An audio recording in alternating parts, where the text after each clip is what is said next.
Hello everyone, welcome back to my channel. Today we're diving into the Honor 10, a phone that promised flagship features at a mid-range price, even back when it was released. But does it hold up? Let's find out. This particular model is the international version, the Glacier Gray 64GB with 4GB of RAM. Important note for US viewers, this is a GSM-only phone. It'll work with AT&T and T-Mobile, but definitely not with Verizon, Sprint, or US Cellular.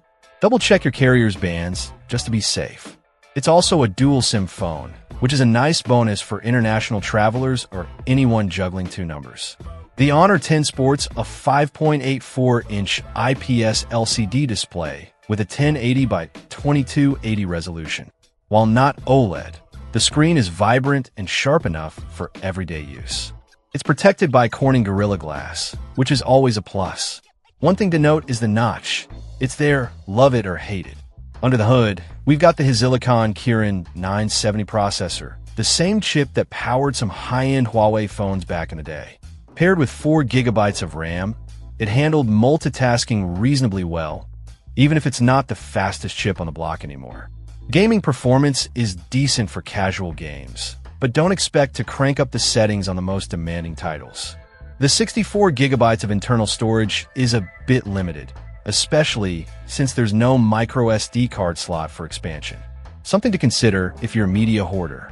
The camera setup is where the Honor 10 tried to shine. It boasts a dual rear camera system with a 16MP main sensor and a 24MP monochrome sensor. The monochrome sensor is supposed to help with detail and low-light performance. In practice, the camera takes decent photos in good lighting, but struggles a bit in challenging conditions. The 24MP front-facing camera is a selfie lover's dream, capturing plenty of detail. The Honor 10 runs Android 8.1 Oreo out of the box, which is quite dated now. While it might be possible to find custom ROMs to update it, it's something to keep in mind.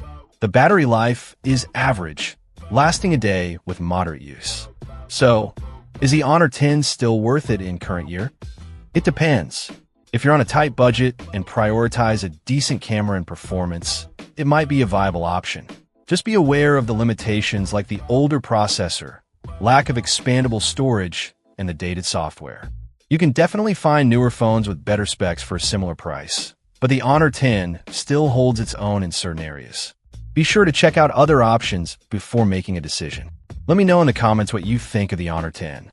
And as always, thanks for watching. Check out the video description for updated price. And thank you for watching this video.